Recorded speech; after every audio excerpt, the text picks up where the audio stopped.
বন্ধুরা, তোমরা এখানে একটি ছবি দেখতে পাচ্ছ। আর এই ছবিতে দেখতে পাচ্ছ দুজন মহিলাকে এবং তাদের মাঝখানে একটি বাচ্চাকে দেখতে পাচ্ছ। এই বাচ্চাটির মা এখানে থাকা দুটি মহিলার মধ্যে একটি মহিলা। তোমরা কি বলতে পারবে এখানে কোন মহিলাটি হলো এই বাচ্চাটির মা?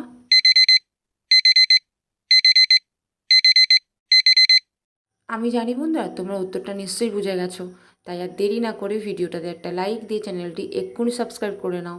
আর যারা এখন অবধি বুঝতে পারোনি তাদেরকে আমি বলে দিই, দেখো এখানে যে 1 নম্বর মহিলাটি আছে এই মহিলাটি হলো বাচ্চাটির মা। কারণ 1 নম্বর মহিলা চুলের রঙটি দেখো আর বাচ্চাটির চুলের রঙটি দেখো, তাহলে তোমরা বুঝতে পারবে।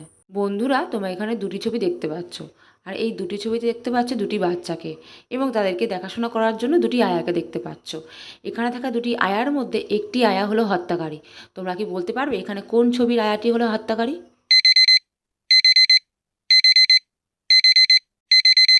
আমি জানি বন্ধুরা, তোমরা উত্তরটা নিশ্চয়ই বুঝে গেছো। তাই আর দেরি না করে ভিডিওটাতে একটা লাইক দিয়ে চ্যানেলটি এক্ষুনি সাবস্ক্রাইব করে নাও।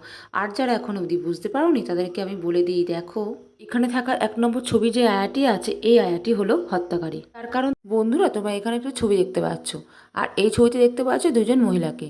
এখানে থাকা দুটি মহিলার মধ্যে একটি মহিলা হলো গর্ভবতী আর একটি মহিলা গর্ভবতী নয়। তোমরা কি ছবিটি ভালো করে দেখে বলতে পারবে এখানে কে গর্ভবতী?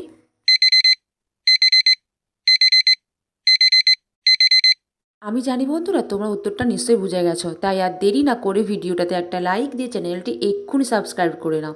আর যারা এখন অবধি বুঝতে পারোনি তাদেরকে আমি বলে দিই, দেখো এখানে যে নম্বর মহিলাটি আছে এই মহিলাটি হলো গর্ভবতী। কারণ গর্ভবতী অবস্থায় কখনো হাই হিল পরা যায় না, যেটা কিনা নম্বর মহিলাটি পরে আছে এবং সে ড্রিঙ্কও করছে।